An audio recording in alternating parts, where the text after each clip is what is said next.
प्यारे साथियों नमस्कार। आज हम करंट अफेयर देखेंगे जिसमें 20 बहुविकल्पी प्रश्न हैं तथा उनकी व्याख्या भी दी गई है। तो आइए देखते हैं। पहला प्रश्न है, आरबीआई की 2024-25 रिपोर्ट के अनुसार सकल एफडीआई प्रवाह में कितनी वृद्धि दर्ज की गई है?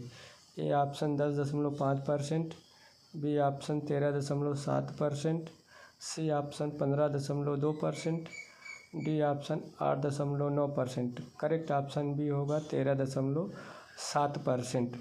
आइए इसकी व्याख्या देखते हैं। 2024-25 की आरबीआई रिपोर्ट के अनुसार सकल विदेशी प्रत्यक्ष निवेश एफडीआई प्रवाह में 13.7% की वृद्धि हुई है, लेकिन शुद्ध प्रवाह में भारी गिरावट दर्ज की गई है।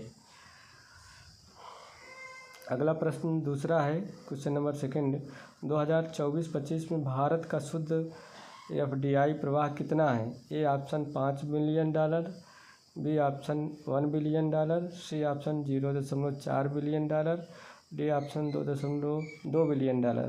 तो करेक्ट ऑप्शन इसका है, यह आंकड़ा 2020-21 के $44 बिलियन से बहुत कम है, जिससे दीर्घकालिक निवेश की चिंता जाहिर होती है। अगला प्रश्न है question number third. Question number third में है, विश्व जनसंख्या स्थिति रिपोर्ट 2025 किस संस्था द्वारा जारी की गई है? ए ऑप्शन WHO द्वारा, बी ऑप्शन यूनिसेफ द्वारा, सी ऑप्शन UNFPA द्वारा, डी ऑप्शन यूनेस्को द्वारा। तो करेक्ट ऑप्शन इसका है सी, UNFPA United nation population fund द्वारा यह रिपोर्ट प्रकाशित की गई है। क्वेश्चन नंबर 4, भारत की जनसंख्या अप्रैल 2025 तक कितनी हो गई है? A option 140 crore, B option 144 crore, C option 146.39 crore, D option 150 crore. तो करेक्ट ऑप्शन सी है 146.39 करोड़। व्याख्या देखते हैं। UNFPA रिपोर्ट के अनुसार अप्रैल 2025 तक भारत की जनसंख्या 146.39 करोड़ पहुंच चुकी है।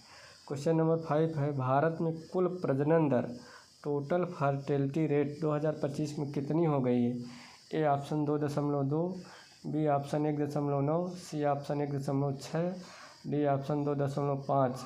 तो करेक्ट व्याख्या इसकी है, यह दर प्रतिस्थापन स्तर 2.1 से नीचे आ चुकी है, जिससे जनसंख्या में दीर्घकालीन गिरावट की संभावना है। तो करेक्ट ऑप्शन इसका बी है 1.9।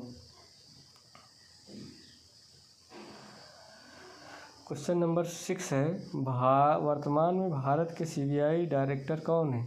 ए option Rakesh Asthana, B option Praveen Sood, C option Subodh Jaiswal, D option Arun Kumar. तो करेक्ट ऑप्शन है राकेश अस्थाना। व्याख्या देखते हैं। केंद्र सरकार ने प्रवीण सूद का कार्यकाल मई 2025 में 1 साल के लिए बढ़ा दिया है। क्वेश्चन नंबर 7 है, ब्लू NDC चैलेंज किससे संबंधित है?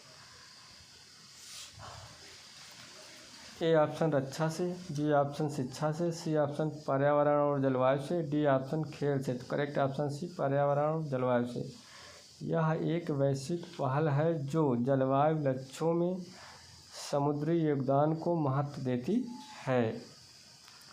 क्वेश्चन नंबर 8, MV-1 हाई 503 क्या है? A option space shuttle, B option submarine, C option जहाज, डी ऑप्शन हेलीकॉप्टर। तो करेक्ट ऑप्शन सी है जहाज। यह एक जहाज है जो हाल ही में अंतर्राष्ट्रीय व्यापार रूट पर चर्चा में रहा। क्वेश्चन नंबर 9, मैडलिन जहाज हादसा किस देश से संबंधित है? ए ऑप्शन अमेरिका से, बी ऑप्शन चीन से, सी ऑप्शन भारत से, डी ऑप्शन ब्राज़ील से। करेक्ट ऑप्शन ए है अमेरिका। व्याख्या देखते हैं। यह जहाज़ अमेरिका के पास दुर्घटनाग्रस्त हुआ जिससे कई लोगों की जान चली गई।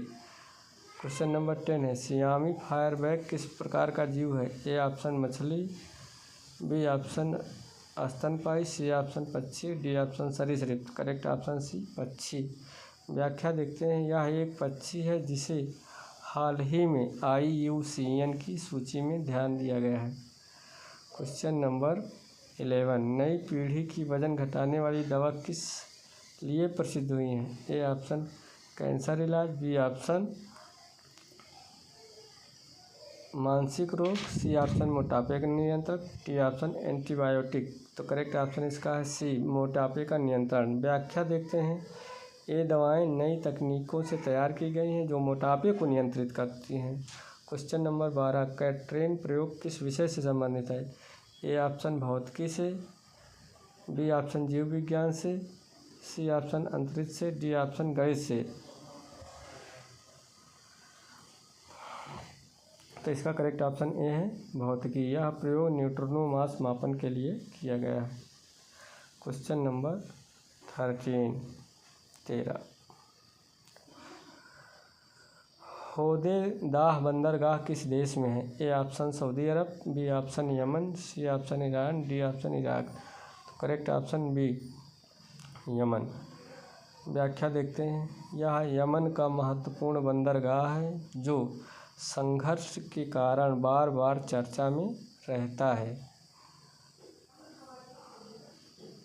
नवीनतम रिपोर्ट के अनुसार चीन की कुल प्रजनन दर कितनी है? A option 1.2, B option 1.3, C option 1.2, D option 1.0। तो करेक्ट ऑप्शन इसका डी है 1.0। चीन में प्रजनन दर सबसे कम है 1.0 पर पहुंच गई है जिससे जनसंख्या घटने की चिंता है। तो करेक्ट ऑप्शन इसका क्या होगा? डी होगा 1.0। क्वेश्चन नंबर 15 देखते हैं। कौन सा देश 2025 में सबसे अधिक प्रजनन दर वाला है? A option Pakistan, B option Afghanistan, C option Bangladesh, D option Nepal. तो करेक्ट ऑप्शन इसका होगा अफगानिस्तान। UNFPA के अनुसार अफगानिस्तान की प्रजनन दर 4.7 है जो सबसे अधिक है। क्वेश्चन नंबर 16 देखते हैं 16 भारत की जनसंख्या वृद्धि के बावजूद प्रजनन दर में गिरावट का कारण क्या माना गया है? ए ऑप्शन शहरीकरण और शिक्षा में वृद्धि, बी ऑप्शन अप्रवास, सी ऑप्शन बेरोजगारी, डी ऑप्शन कृषि में गिरावट। तो करेक्ट ऑप्शन होगा शहरीकरण और शिक्षा में वृद्धि। व्याख्या देखते हैं इसकी। शहरीकरण महिलाओं की शिक्षा और कैरियर प्राथमिकता ने जन्म दर को कम किया है। क्वेश्चन नंबर 17 RBI की रिपोर्ट के अनुसार निवेश विरोधाभास का मुख्य कारण क्या है? ए ऑप्शन दीर्घकालिक निवेश में गिरावट, बी ऑप्शन ब्याज दर में वृद्धि, सी ऑप्शन विदेशी संबंध, डी ऑप्शन वैश्विक मंदी। तो करेक्ट ऑप्शन इसका है ए दीर्घकालिक निवेश में गिरावट आई। व्याख्या देखते हैं। रिपोर्ट में उल्लेख है कि बढ़ते FDI के बावजूद दीर्घकालिक शुद्ध निवेश घटा है। क्वेश्चन नंबर 18 भारत के सकल FDI में वृद्धि किस वर्ष सबसे अधिक दर्ज की गई है? A option 2020-21, B option 2021-22, C option 2022-23, D option 2023-24। Correct option इसका ए होगा 2020-21। व्याख्या देखते हैं। 2020-21 में भारत का शुद्ध FDI $44 बिलियन था जो कि उच्चतम था। क्वेश्चन नंबर 19 बिलो रिप्लेसमेंट शब्द का क्या तात्पर्य है? जनसंख्या बढ़ाने की दर से कम जन्म, बी ऑप्शन अधिक जन्म, सी ऑप्शन समान जन्म, डी ऑप्शन मृत्यु दर।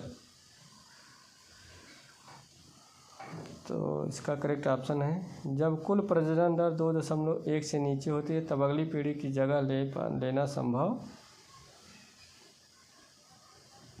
करेक्ट ऑप्शन ए है जनसंख्या बढ़ने की दर से कम। क्वेश्चन नंबर 20 है UNFPA डेटा के अनुसार भारत की महिलाओं की प्रजनन दर क्या बताती है? उच्च प्रजनन लक्ष्यों को पूरा नहीं कर पाना, सी तेजी से बढ़ रही जनसंख्या, डी स्वास्थ्य सुधार। डेटा के अनुसार महिलाएं अपने इच्छित बच्चों की संख्या नहीं प्राप्त कर पा रही, अर्थात ये ऑप्शन प्रजनन लक्ष्यों को पूरा नहीं कर पा रही। साथियों अब इसके आगे हम अगले भाग में देखेंगे। बहुत बहुत धन्यवाद।